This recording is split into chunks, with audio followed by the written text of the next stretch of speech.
watching Business Access TV. Business Access. Business Access. Business Access. Business Access. You are watching Business Access TV. Business Access TV. Serious about business. Serious about business.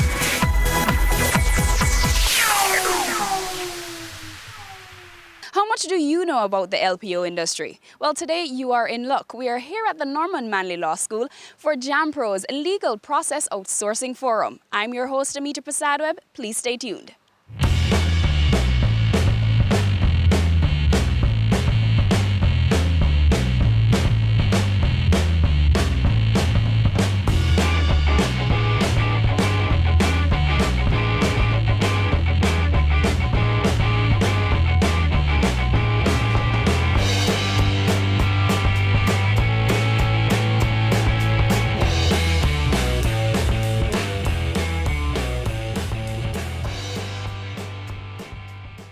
So this forum is designed to define and explain legal process outsourcing. What are the risks? What are the challenges? We're aware that India is often given as the model for legal process outsourcing. And some of the similarities with our jurisdiction is that we have a common law system. We have lawyers who are trained proficiently in English. We have a tradition of an independent judiciary. I think it's on display right now. We also have, and I'm sure former graduate would agree with me, freedom of the press. And therefore, we have all the groundwork for being very similar to being very successful with LPO. But there are challenges, and we need to know them.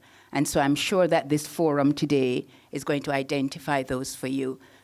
We hope that it will be a market that in 10 years from now, Jamaica will be a major player, but that we've managed all the risks and we're not doing it at a low level, but we are actually ensuring that we're engaging in high-level skills. Legal process outsourcing is simply the activity of retaining non-traditional service providers in the legal space to do certain kinds of legal work for companies and law firms in developed countries. So I don't need to be a lawyer. It depends on the work that you're doing.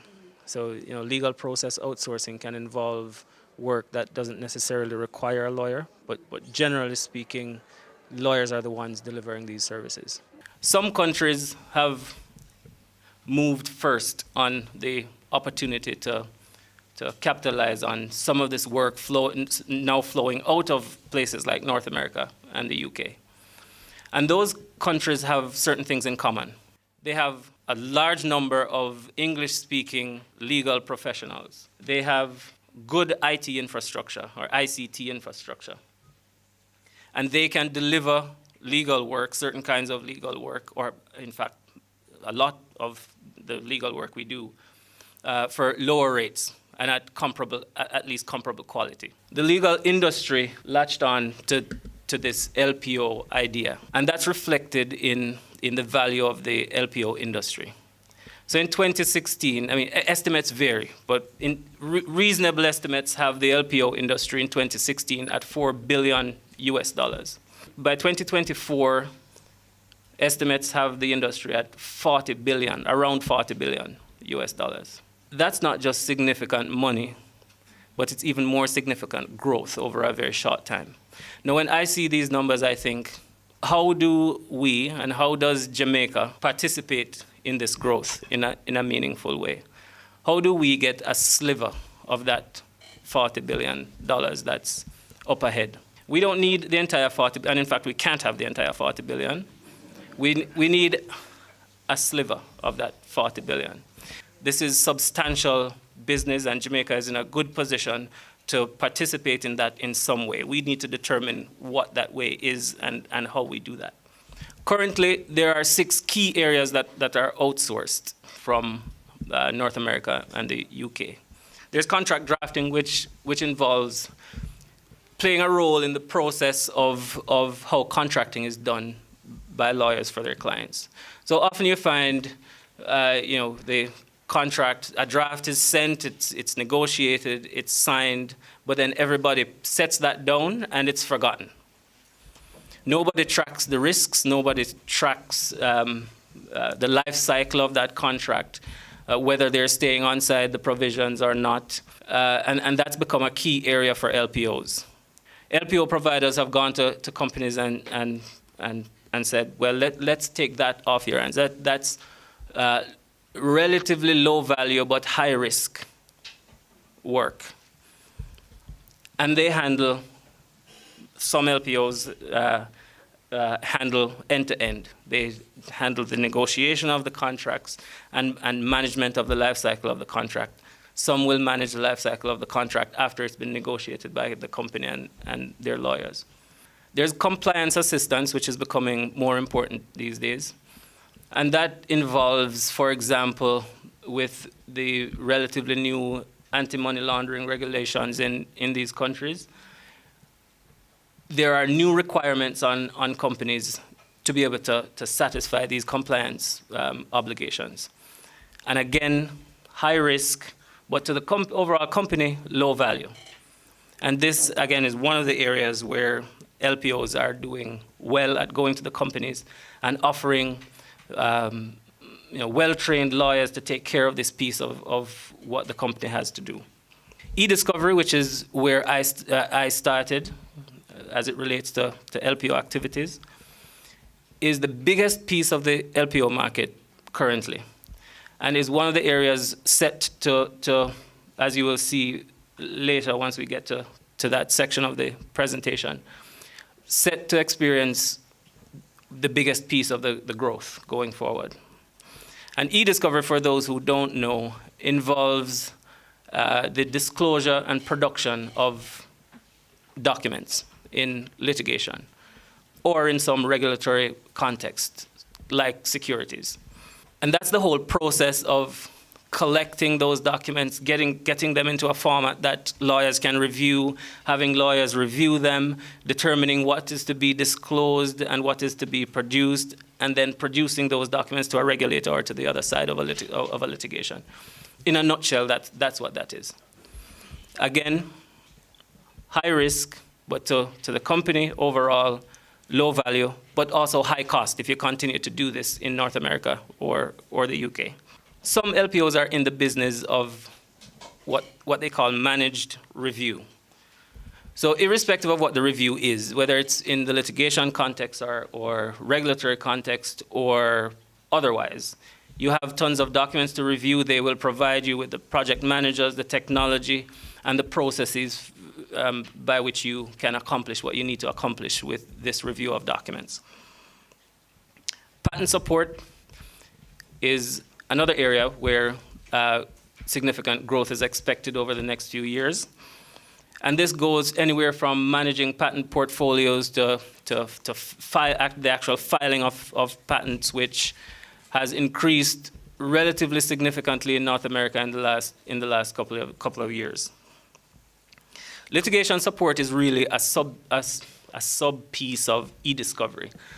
And that's some of the more technical, technology-driven pieces of the process where, the documents, for example, you go into a company, you collect their documents from their IT infrastructure. It would be really inefficient for a lawyer reviewing those documents to be opening each document, to be requiring the native application to open each of these documents. So PowerPoint, you have to open in PowerPoint and review. Then you have to open Word in Word.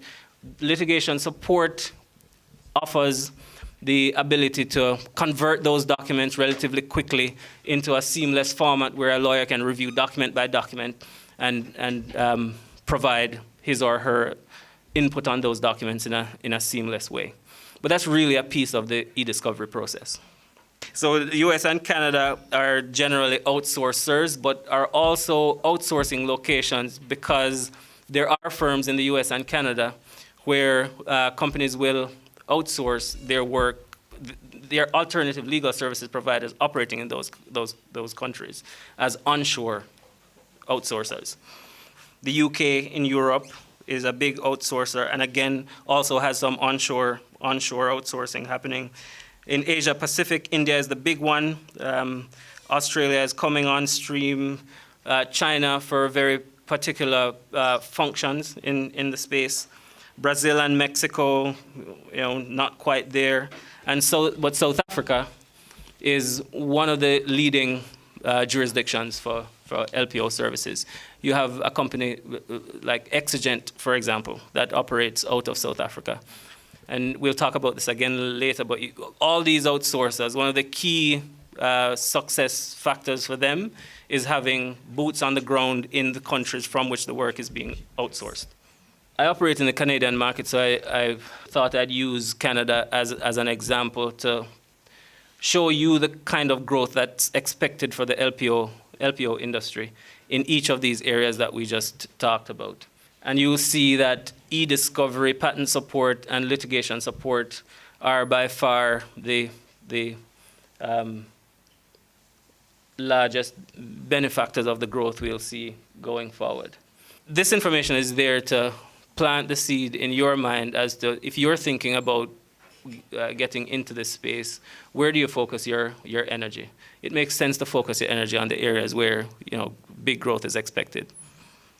How much do you believe in the viability of the LPO sector here, and why? I think it's a quite viable sector in Jamaica for a number of reasons. So first is Jamaica has a big supply of well-trained English-speaking lawyers who are able to deliver quality service for lower fees than companies or law firms can get in certain jurisdictions. Jamaica is also strategically located in the world. So we're right in the backyard of North America, for example, where we can almost seamlessly become a part of a legal team in that country, being on the same time zone, for example. We're close enough to the UK and have strong enough ties with the UK to be able to be an extension of a UK team as well. We have a common law legal infrastructure in Jamaica. There are legislation and laws in Jamaica that are modeled off laws from some of these countries as well. So it's not an unfamiliar place to do that kind of work or that kind of business. A few of the challenges that were mentioned earlier in regards to location, time zone, scalability, and then privacy. Can you speak to some of that? I'll take scalability first because I think that's one of the bigger limiting factors for Jamaica. If you compare Jamaica to India, for example, which is one of the main outsourcing locations in the world, the population is massive in India, and the number of well-trained lawyers you might get in India is a lot larger than it is in Jamaica. And Jamaica is restricted by the fact that we're not really that many people when you compare us to other places in the world. But what's interesting to note, though, is the impact that technology is having on some of the services that are outsourced is actually, I think, is a positive for Jamaica. Because with the technology now, you need less people to be delivering these services. And so I think that puts Jamaica in even a stronger position going forward. The LPO industry is rapidly growing. I mean, estimates vary, but we're looking at growth between 2016 or 2017 from $4 billion US to $40 billion US. That's a massive compounded annual growth rate for that industry. And I think that shows us the kind of promise that's in that space for countries like Jamaica that's already doing very well in the general business process outsourcing space. It excites me particularly because it's a means by which Jamaica can add some sophistication to what we're able to deliver in terms of labor, in terms of work, and being able to insert Jamaicans into the international, the global value chain in the way that we can insert Jamaican lawyers in the value chain, I think is an exciting thing for Jamaica. Speak to us about the LPO Forum today at the Norman Manley Law School. All right, so we decided to have this LPO Forum because one of the things we're trying to do is start the LPO industry because it's one of the industries that's growing rapidly worldwide.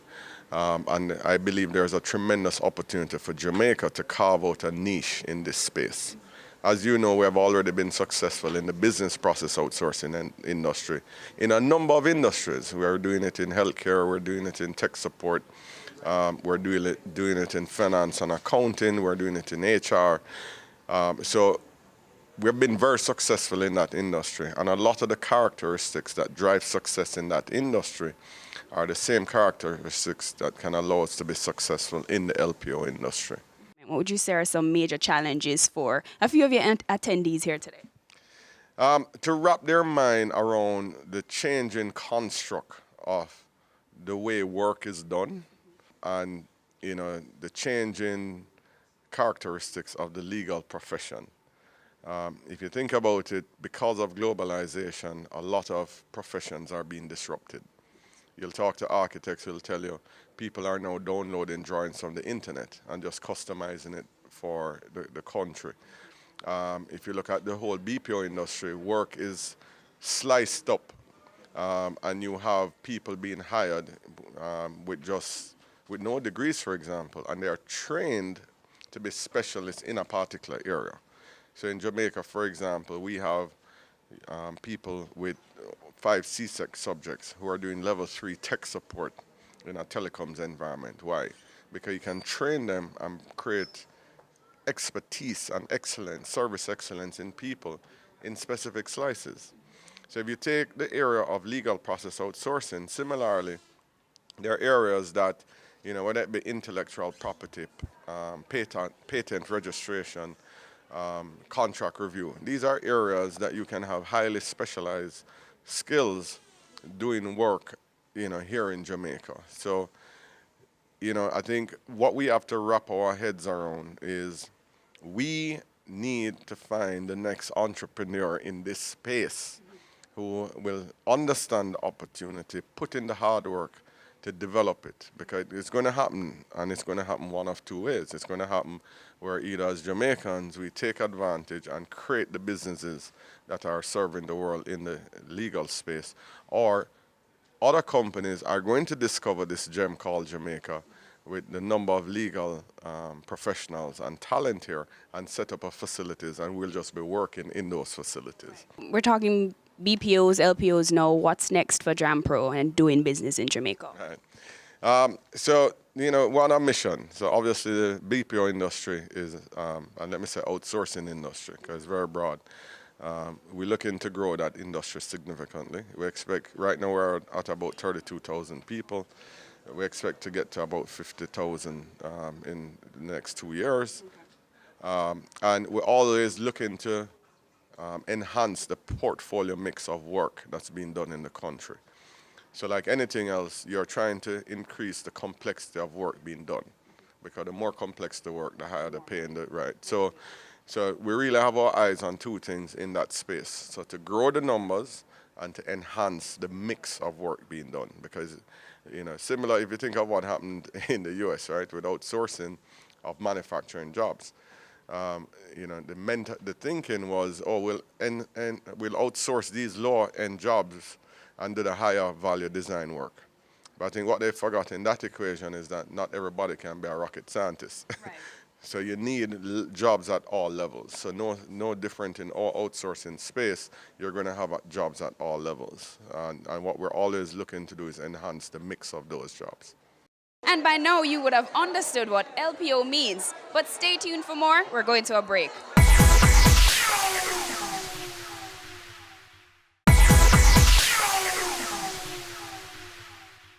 Local law firms, I believe, can create capacity. It doesn't have to be an entire staffing agency. Local law firms can create capacity to train legal staff in the core skills needed in an outsourced project. It's not getting into the subject matter of the foreign law.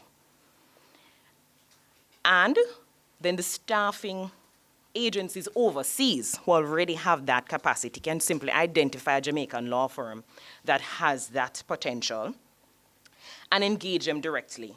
Or the overseas law firm can engage the person, the entity in Jamaica, directly. And then, this is the message now for the law students, is that you would associate yourself with a law firm or a staffing agency within a law firm, and you would receive information on upcoming legal outsourcing projects that you can apply for. So I would stay in my apartment while I'm studying for the bar and say, okay, I'm sending off my resume to these 20 persons, and then they would now keep in touch with me to say, okay, as soon as you set the bar, you can work under your pending status, and these are the projects. So I could pick, choose, and refuse, generally by the dollar figure, and the interest, because I was thinking also about building my career. So I selected projects in intellectual property, antitrust, and global projects, because I knew I was heading back to Jamaica. But I wanted to have this opportunity to be inside some of the most serious litigation and cases that even when I was back in Jamaica, I would say, oh yes, now it's finally, now they're in court. This is something I worked on 2, 3, 4 years in advance at the discovery stage. So I think what really we'll be looking at would be an LPO litigation manager, somebody who has schooled themselves in those different software that I mentioned before, and sort of had some sort of association with a particular jurisdiction, and is comfortable, whether you have a JD or you are trained in the UK, or you have been trained by someone who has been exposed to the ins and outs of that system, which is just a little bit more technical in terms of the expanded way e-discovery or the civil procedure rules are used upfront. We kind of just move into the litigation a little bit more, and then we ask for the list of documents, and if something is needed, then you'd make a request for information, but it's done a little earlier in first world countries. Staffing agencies. We have a lot of law students who are graduating, and of course you have the benefit of once you have your hard-earned certificate of legal education, you are ready to go. So you can now send your resume to this agency and be ready to take on projects. And paralegals. Paralegals also play a role in this. They don't need to have international certification, but what they need to be is familiar with those rules I spoke about, and it's generally relevance, privilege, that sort of a thing. I put there that the Jamaican Civil Procedure Rules, Part 28, is a great start for anyone, and also just to look online on YouTube to see how those e-discovery software would work. And lastly, as I wrap up, I know what's on everybody's mind, or the minds of many, is will it be worthwhile financially? I can tell you, in the US, it was worthwhile for me. And when I did a little research on how persons felt about the BPO sector, they were happy because it really has provided more jobs. But a lot of persons are concerned that will we be able to keep, as Jamaicans, a competitive rate? I believe there's a lot of space for the rate to be competitive in that it helps to cut the 20% that Marlon spoke about, because legal services in the US is pretty expensive. I believe that both sectors can benefit. I believe you can offer a competitive rate and it still be attractive to a graduate from the law school, and even someone who is 3, 4, 5 years at the bar and beyond. So when I did document review, the persons sitting with me were persons who just had their baby and they didn't want to be in a full-fledged, hardcore litigation practice where you'd really be coming home on the train 10 o'clock at night. They wanted a little bit more flexibility. So they're extremely qualified, but at a different place in their life. Some persons were looking to go into the banking sector as lawyers, and so they wanted to get on some kind of projects where they were seeing things go wrong in banking and how they could be fixed. They wanted that global perspective. And shortly after, a year or two, they would be off temporary projects, that's what it's called, temporary projects, and on to their full-time job. So there was no stigma attached to it, like, oh my gosh, you're doing temporary work, what's the problem? It was more a strategic part of your strategic plan after law school. And I would love for this opportunity to be here for all Jamaican law students who I know, many have spoken to me, and they're like, oh my God, I wish I'd started this 10 years ago because there's now so many lawyers. Will I be able to find a job? I believe this is a great opportunity for Jamaican law students to really be able to get a global perspective. Maybe you'll change your mind and do your master's somewhere else and get more foreign training or something like that. But it will give you, I believe it will energize the sector and give you a fresh perspective. So I hope I've been of assistance. All right, so I must say this morning, I'm extremely happy. I'm very excited to be a part of change, a changing environment. An environment which will see the trajectory of the legal arena becoming completely different. And sometimes we resist change. We resist change because we think it is something that is difficult to do. We resist it because we have a lack of a belief system. We also resist change because we say to ourselves, I have been doing this thing this way, and I will continue to do it. And so I know that as attorneys, we tell ourselves we go to law school to get an education, and what we have got that education to do is to practice. And practice we will, but what we have in mind is a traditional way of doing business, a traditional way of doing the law. But I must say to you that change is something to be embraced. Barack Obama went on that agenda of change, and he became the president of the United States of America. So if you look within the context before I start, we need to address our minds to getting to a stage in our career that we want to embrace this change. Otherwise, whatever it is we are saying to you here today will be of no significance. Because whether we want to accept this or not, what really is this business of legal process outsourcing? We are using technology, we are using people, and we are using a process. So it's really a fusion of technology, people, and process. Gone are the days when a young lawyer left law school and you have to go and do some mundane stuff in a law firm. Gone are those days. Gone are the days when you get up in an office, even as a senior person, and you twiddle your thumbs because there's nothing to do or you do not have much business inside there. Gone are those days. I'm here to say to you that the legal process outsource industry has heralded a change, both for graduates and for senior lawyers, law firms. Law firms, I'm going to speak to you particularly at this point in time, because the fact that I was asked to speak based on the fact that I have set up a legal process outsourcing firm means, and where JAMPRO 2 is trying to head on this government, where they're trying to head is in fact for entities to establish legal process outsourcing centers apart from operating simply from your home, or you need to see it as a business in itself, in the same way that the BPO sector has really mushroomed, blossomed into a huge business. And I see that happening in Jamaica within a very short period of time. We're in a global space, and the reasons given for this business doing so well in India, in all of those other places, is simply because of the matter of globalization and people needing to get their work done elsewhere at a cheaper cost. The demand is also there because people are talking about efficiencies of scale.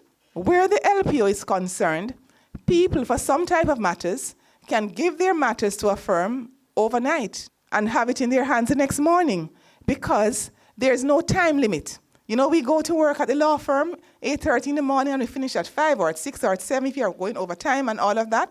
This business has no time limit. Depending on the client you're working for, you may find that your operation is going 24/7. In Jamaica, we need to get there.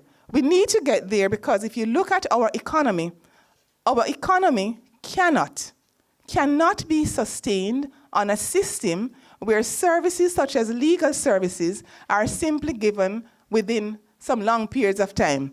Otherwise, entities are going to be missing the boat.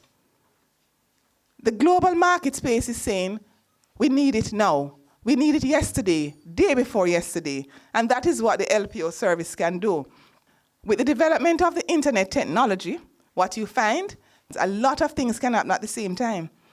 So in our law offices, we use regular windows and little things like that. When you get to the LPO, your cost is going to be defined by the amount of technology that you put in there, because this technology is going to be helping you to do a number of the things in a very fast manner, quickly, so that you can get them out of there. You have increased automation of legal functions. Again, technology is going to help you to do that. And of course, you have information security. So with that improvement in information security, what you have is that whole business where people were concerned because of lack of confidentiality and all of that, that is now gone through the window. So demand for this service gets greater because there's now a greater level of confidence. New technological tools is causing that. You have accessibility, of course, to outside talent. You have round-the-clock availability, as I've said, and the ability to cut back other operations. That is what companies are looking for.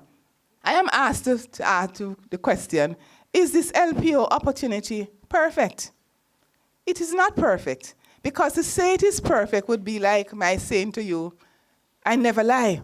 At some point in our lives, what happens? Those little white lies come, right? So for us to now say that the LPO thing is perfect is akin to that. Because, of course, we have some obstacles. We have lack of awareness. We have information security concerns. We have research and document review dominating the effective work. We have outsourcing requiring updates such as technology, mindset, and culture. So all of those things are barriers in the Jamaican market space to this business of legal process outsourcing. But I'm here to tell you that this opportunity is really real. It is real and that the investment is worth it. If you have law firms and other LPO providers earning up to it is estimated they earn up to $40 billion.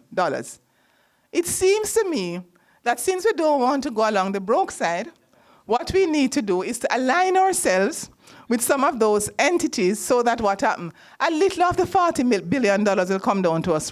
True or false? Right. So guess what? I have chosen to do what? I don't want to go on the broke side, so I have chosen to align myself with entities that are along the path of going towards that $40 billion that they are talking about. I'm not there, but I'm saying I have started, right? And when you're doing a race, Usain Bolt years ago when he was in Falmouth from shared content Trelawney, what happened? Nobody even knew about him. He came to the stadium and he failed. Huh? But the first time he won a race, guess what? Everybody saw him, and now the whole world has seen him. I am very confident, I am very positive that the whole world will very shortly be seeing the Jamaican marketplace as an area within which to operate in the legal process outsource space. It is just a matter of time. And we as attorneys and practitioners and corporations, we have to get on that train. You are simply gonna have to train the persons to do it. Our culture does not operate in the way that an LPO service operates. And so the first thing you have to do to get on board is to train all the work that you get to do. People are coming from law school all over the world, even the same Norman Manley Law School, but they do things differently. What you want? Standardization of output. So you may get a bulk of work, volume of work, but the output must be standardized.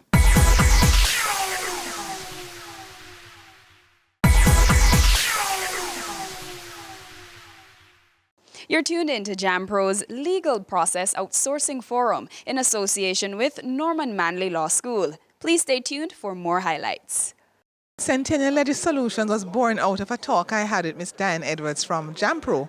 And in fact, I had been researching on it for over 4 years before then. And when she said to me last January that this is something that JAMPRO is looking into trying to promote, I immediately jumped into it by February because I said, Diane had been talking about this thing.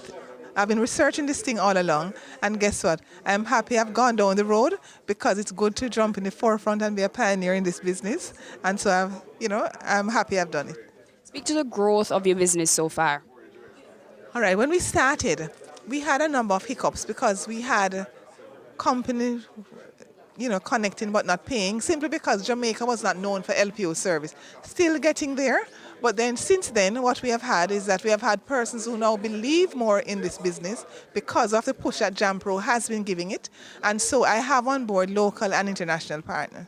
I am so happy that JAMPRO and Norman Manley Law School had this seminar today, simply because no man is an island. No man stands alone. So what we have to do to get Jamaica to be known, just as what happened in the BPO sector, we simply have to get many, many players on board so that together we have strength in numbers and the world will be able to see us much better. How can people with law degrees who are not necessarily attorneys be a part of the market? Speak to that, please. Okay. The general rule is that non-attorneys cannot practice law. But within the LPO sector, some of what we do is not what would be considered the practice of law. And hence, we have some people who have degrees in law would be important. So hence we have areas that practicing lawyers would be required to do and areas that non-practicing lawyers would be able to do. So it's not as technical as they say it. What is more important is the technology behind it and the level of confidentiality that you can maintain, because that is what is important to the marketplace. As someone with an LPO business, speak to profitability. Well, profitability, I'm working towards it. I'm getting there because the investment is significant. But once you have contracts in place, I'm sure that we are going to be making it. The Jamaica landscape is about to change significantly because with the LPO services, what you're going to find, instead of the lower level value chain service that Jamaica gets, the LPO service offers significantly more income for Jamaica. And so I would really be delighted if many other players get on board, get this business moving in Jamaica. We are equally and even more so up to it than India in terms of our location, in terms of the language that we speak, and so on. So I just want to say I'm very happy where Jamaica is heading and the work that JAMPRO is doing, Norman Manley Law School. That's where I was trained. I'm very happy for the work that they have been doing and the fact that they have come on board with it as well. So you attended today's forum. What are your thoughts? It was a very interesting forum. I've been watching JAMPRO for quite a few years, and I am interested in finding out the success rates of all the entities that they support. A lot of energy goes into it, a lot of investment goes into it, and I think an analysis of the ones that succeeded and the ones that failed would help them in their model in future endeavors. They have identified LPOs as a future market that we could enter and also do a lot for the country and the people, especially with worthwhile jobs. Because so often the children in schools are demotivated. They're in an environment which doesn't engender easy learning. They have problems which affect their whole studying, and yet we have so much talent and so much success. Therefore, they are quite a pool that we can call on, especially with good training. And what came out of the meeting today is, in the conversation, was that we need to change a culture so that they understand that going through school, it was a matter of scoring to pass exams, getting certificates, getting degrees. But now it's about creativity, innovation, credibility, reputation, and no mistakes. Because when you make a mistake, it's very hard to recover. And Marlon, the audience is asking if you could come up here to make a presentation, because I want to see more of you. To provide some guidelines as to creating the perfect LPO business, if that exists. The sliver we talked about, the sliver of that $40 million that we talked about. How 40? Thank you very much. How big that can be will be directly influenced by how much you can scale. Countries like India participate really substantially in that revenue in the market, and one of the big reasons is there are so many of them, and there are so many of the Indian population that are trained as lawyers. For Jamaica, what are we now? How big are we now? 2.7 million people. Of those, proportionately we're training a lot more lawyers than our market can absorb, but certainly not enough to power number 2 or number 3 LPO industry globally. That, however, is not a factor that's limiting enough to keep us out of the space. I say that because countries like Israel, most of the outsourcing Microsoft does is to Israel. That's as a result of a number of factors, including the fact that the guy who runs eDiscovery at Microsoft is from Israel. But they do well not just with Microsoft, but with companies like Microsoft as well. And they are participating meaningfully in that revenue, $4 billion it is now, that the market is seeing. So all that to say, scale's an issue, but don't think it's an issue that should hinder our progress in the space. Rates may be an issue. If we think in US You can get services from India as low as $10 an hour. I'll just let that soak for a second. It may be challenging for Jamaica to deliver those services at those kinds of rates. India is the outlier in that respect. So countries like South Africa or Australia also can't deliver services at those rates. So that, again, shouldn't be the reason we don't play a meaningful part in the process. On the issue of rates and cost, Velma talked about the technology. In my practice at my firm, there are certain pieces of what we do that we offer on alternative fee arrangements. So we are able to say to a client, for a fixed fee of X, you'll get the work done. You don't have to worry about the hourly billings or whether it's going to be higher or lower. X is your cost. And we're able to do that because of what we've done with the technology. So we've tossed technology at these pieces of the process that takes away the human input that's required. And so that fixed fee, the margins on that fixed fee becomes bigger and bigger and bigger as we perfect the technology, because we need less and less and less human time input in the process. So technology is a key piece of how Jamaica could think about how we compete with respect to the rates that can be offered in other places. The time zone issue, few people mentioned, I think that's actually neutral for Jamaica. Because the intention would be, I would think, to service both North America and the UK. We have strong enough ties with both of those jurisdictions to provide services to those jurisdictions successfully. For North America, we have a strength in terms of the time zone. If we're going to collaborate in the way that I know law firms there like to collaborate with their outsourced partners. For the UK, we have the advantage also of being up while they're asleep. Security and ethics was a big concern for a lot of North American and UK companies and law firms thinking about the outsourcing alternative.